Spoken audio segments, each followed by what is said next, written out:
Alors bonjour, un petit tutoriel pour comprendre l'utilisation de Mesurim. On va aborder cet outil pour mesurer des surfaces aujourd'hui. Donc il y a plusieurs fois dans l'année où vous avez besoin de mesurer des surfaces. Donc on va voir les trois techniques principales qui vous permettent d'estimer des surfaces qui sont un peu compliquées pour certaines. Donc on va essayer de les voir doucement mais sûrement. Donc vous allez, une fois que vous avez ouvert le logiciel, dans Fichier, Ouvrir, et vous récupérez le fichier que vous voulez utiliser. Donc ici, on va commencer par les feuilles. Donc là, j'ai un fichier avec une feuille, je l'ouvre, il est là. Vous pouvez zoomer sur votre image pour l'avoir en grand. C'est le petit outil ici. Alors là, vous voyez que vous avez une feuille qui est très bien contrastée avec le fond, qui est blanc. Mais par contre, si vous faites attention, la tige, elle, est pas assez contrastée par rapport à l'échelle qui est aussi un peu noire. Donc on va voir que ça pose certains problèmes tout à l'heure. Donc il faudra bien faire attention quand vous indiquerez sur votre papier l'échelle d'utiliser une couleur qui n'est pas présente dans la feuille que vous voulez utiliser. Donc c'est parti. La première chose à faire, quoi qu'il arrive, c'est de définir l'échelle. Donc là, vous allez dans Images et vous retrouvez l'outil Créer, modifier l'échelle. L'échelle ici est à définir, on ne l'a pas fait, elle n'est pas en mémoire, donc on fait OK. On suit les indications, choisir une couleur qui tranche sur l'image, puis le type d'échelle et cliquer sur Suite. C'est bien une longueur. Suite. Tracer un trait de longueur connu et indiquer ci-dessous sa longueur et l'unité. Donc le trait de longueur connu ici, il est là. Donc je vais faire un trait par-dessous de la même dimension. Voilà. Et je vais lui indiquer que c'est bien 1 et que l'unité c'est des centimètres. Et c'est presque fini. Il me demande si je veux l'enregistrer. Ça vaut le coup si vous avez d'autres fichiers avec la même échelle, sinon ça ne sert à rien. Donc ici, ça ne sert à rien. OK.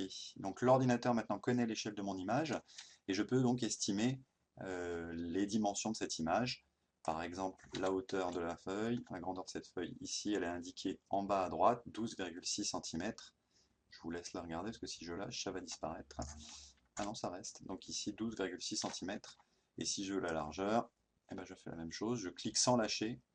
Et quand je lâche, le trait se forme et la dimension est indiquée ici en bas à droite, 7,53. Alors si c'est pas ça qu'on vous demande, ça va être la surface. Pour la surface, vous allez utiliser toujours l'outil mesure, ici, qui réapparaît ici avec les différentes options. Donc là, c'était les mesures courantes et les dimensions, et ici, on va vouloir faire la surface. Donc je clique sur surface, une nouvelle boîte de dialogue s'ouvre. Alors le principe, ça va être de cliquer sur l'image pour sélectionner les couleurs que vous voulez utiliser comme référence. Donc on va faire rase qui va remettre à zéro l'image, au cas où il y a des modifications qui ont été déjà enregistrées. Donc là c'est bien de commencer toujours par ça. Et puis vous cliquez sur les couleurs qui vous semblent pertinentes. Alors là j'ai pris un outil vert, vous voyez qu'on voit bien. Il est assez gros. Alors vous pouvez le faire plus ou moins gros avec les petites flèches ici. Vous agrandissez votre outil et avec vers le bas vous le réduisez. Donc là j'ai sélectionné plusieurs endroits de la feuille et je vais demander au logiciel de mesurer les surfaces que j'ai sélectionnées. Voilà, ça vous donne ça. Donc en jaune, c'est la surface que lui estime en ce moment même. Donc la surface estimée, c'est 30,53 cm². Alors si je fais transparent, je vois que ça se superpose assez bien à la feuille, mais j'ai des zones qui sont non prises en compte ici. Donc là, j'ai la tige et j'ai la petite tache dans la feuille. Et c'est les zones qui vont poser problème parce que mon échelle va avoir la même couleur que ces zones. Alors si vraiment vous avez besoin de les avoir, vous allez pouvoir diminuer la taille de l'outil et cliquer sur ces zones-là. Voilà. Si je diminue la taille de l'outil, je peux même aller dans ma tige, qui est ce qu'on appelle un pétiole, hein, qui retient la feuille, et je refais les mesures. Alors c'est un peu mieux, mais il y a de nouveaux défauts que vous pouvez apercevoir, c'est que ça dépasse de ma feuille. Parce que quand j'ai cliqué ici, mon outil était un peu plus large, donc il a mordu sur le blanc, donc après il a pris du blanc également. Donc dans ces cas-là, vous pouvez ici aller dans Exclure, et vous allez vous positionner dans le blanc que vous avez préalablement sélectionné et vous redemandez une mesure. Voilà, et donc là je suis dans un ensemble qui est plutôt cohérent. Il me reste un petit peu de jaune autour du 1 cm. Je peux essayer de l'exclure, mais le risque c'est que je vais exclure également donc de ma tige. On va voir. Je vais cliquer dessus. Voilà, j'ai tout exclu, donc c'était pas la bonne idée. Donc j'ai fait ici machine arrière avec la petite flèche, et je vais me contenter de cette mesure de 31,91 cm², en sachant qu'elle n'est pas parfaite. Voilà, donc si vous faites bien attention à mettre une échelle d'une couleur différente de votre feuille, il n'y aura aucun souci avec cette technique.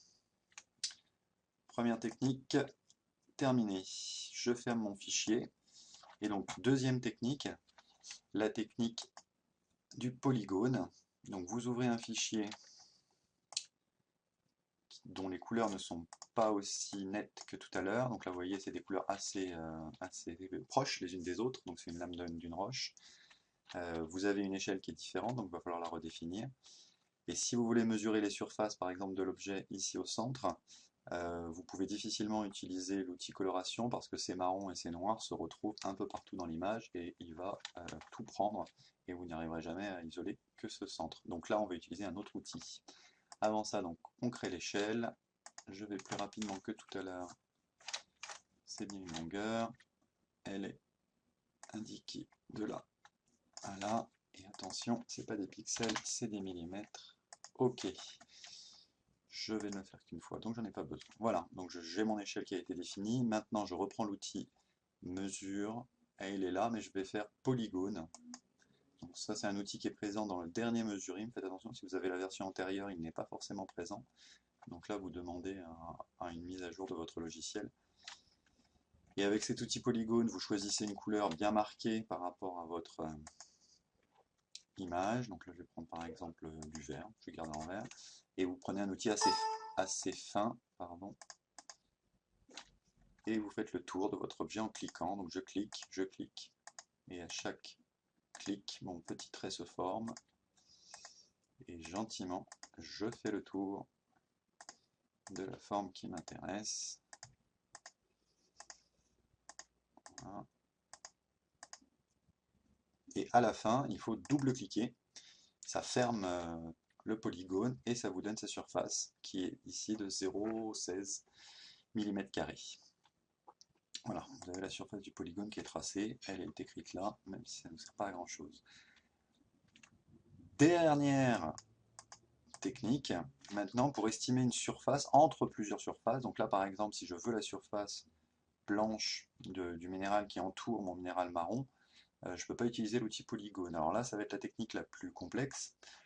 On va colorer cette partie-là et on va demander au logiciel d'estimer la zone colorée.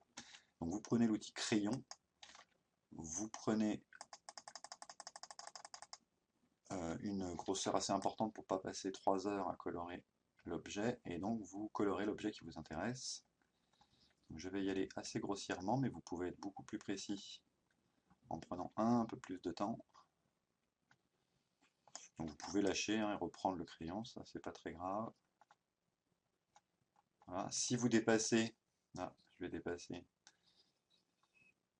vous pouvez corriger le tir avec l'outil gomme. Donc là je finis grossièrement la surface, donc l'outil gomme il est là-haut. Je prends l'outil gomme, j'enlève la surface en trop. Voilà. Donc là j'ai ma tâche verte et je voudrais que le logiciel me donne cette surface. Il ne me la donne pas automatiquement, le coquin. Donc il va falloir faire encore une étape. Vous allez dans affichage, en haut ici, vous demandez d'afficher le calque. Donc le calque c'est l'outil où j'ai travaillé. Donc là j'ai plus que ma tâche verte. Et normalement si tout va bien je vais aller dans surface. Donc là l'outil mesure, surface. Je vais changer la couleur pour sélectionner le vert. Donc je vais prendre du rouge. Pour voir ce que je fais, je vais mettre à 0 en faisant rase. Je sélectionne le rouge, je lui demande de mesurer. Alors parfois voilà, il vous met des alertes comme ça. Donc vous faites plutôt oui. Là ça a bugué, donc vous recommencez. Aïe, aïe, aïe. Voilà, donc j'ai rien changé, mais voilà, vous faites plusieurs fois rase, et à un moment il va sélectionner que la surface, donc là c'est terminé. Ma surface sélectionnée fait 0,75 mm². Voilà, il correspond bien à ma tâche verte. Donc ça c'est terminé pour celui-là. Donc là vous avez vu les 3 techniques principales qui vous permettent de mesurer des surfaces, et donc on a aperçu aussi comment mesurer des distances. C'est valable donc sur des objets petits observés au microscope, c'est valable sur des objets observés à l'œil nu, et c'est aussi valable sur des cartes géologiques ou des maps mondes. Vous pouvez estimer des surfaces de pays, des surfaces de montagnes, etc., etc. Donc il y a pas mal de choses à faire là-dessus. Donc voilà, maîtrisez bien ces outils et puis entraînez-vous. Vous pouvez le télécharger ce logiciel gratuit